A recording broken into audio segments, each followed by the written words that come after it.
সামাজিক যোগাযোগ মাধ্যমে একটি আলোচিত নাম ককরোচ জনতা পার্টি বা সিজেপি। নাম শুনে রাজনৈতিক দল মনে হলেও এটি মূলত ভারতের তরুণদের একটি ব্যঙ্গধর্মী ও অনলাইন ভিত্তিক আন্দোলন, যা সাম্প্রতিক সময়ে বিভিন্ন সামাজিক ও শিক্ষা বিষয়ক ইস্যুতে সরব হয়ে উঠেছে। এই প্ল্যাটফর্মের প্রতিষ্ঠাতা অভিজিৎ দীপকে যুক্তরাষ্ট্রে অবস্থানরত এই তরুণ সামাজিক যোগাযোগ মাধ্যমে ব্যঙ্গ, মিম ও সমসাময়িক রাজনৈতিক সামাজিক সমালোচনার মাধ্যমে ককরোচ জনতা পার্টিকে জনপ্রিয় করে তোলেন। ৩০ বছর বয়সী অভিজিৎ দীপকে ভারতের পুনে থেকে সাংবাদিকতায় স্নাতক সম্পন্ন করেন। বর্তমানে তিনি যুক্তরাষ্ট্রের বোস্টন ইউনিভার্সিটিতে পাবলিক রিলেশনস বিষয়ে স্নাতকোত্তর করছেন।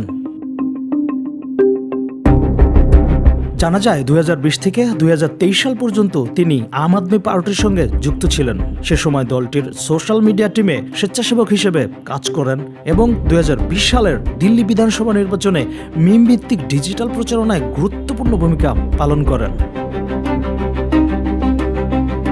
প্রথম দিকে ককরোচ জনতা পার্টি ছিল একটি অনলাইন ভিত্তিক ব্যঙ্গাত্মক উদ্যোগ, তবে অল্প সময়ের মধ্যেই বিপুল সংখ্যক তরুণ এর সঙ্গে যুক্ত হন। জাতীয় পর্যায়ের বিভিন্ন পরীক্ষা, প্রশ্ন ফাঁস, বেকারত্ব এবং শিক্ষা ব্যবস্থার নানা অসঙ্গতি নিয়ে সামাজিক যোগাযোগ মাধ্যমে প্রচারণা চালাতে শুরু করে সংগঠনটি। সম্প্রতি ভার্চুয়াল জগতের গণ্ডি পেরিয়ে সরাসরি আন্দোলনে অংশ নিতে দেখা যাচ্ছে তাদের। দিল্লির যন্তর মন্তরে বিক্ষোভ কর্মসূচি পালন করে শিক্ষা ব্যবস্থার সংস্কার এবং ভারতের শিক্ষামন্ত্রীর পদত্যাগের দাবিও জানায় তারা।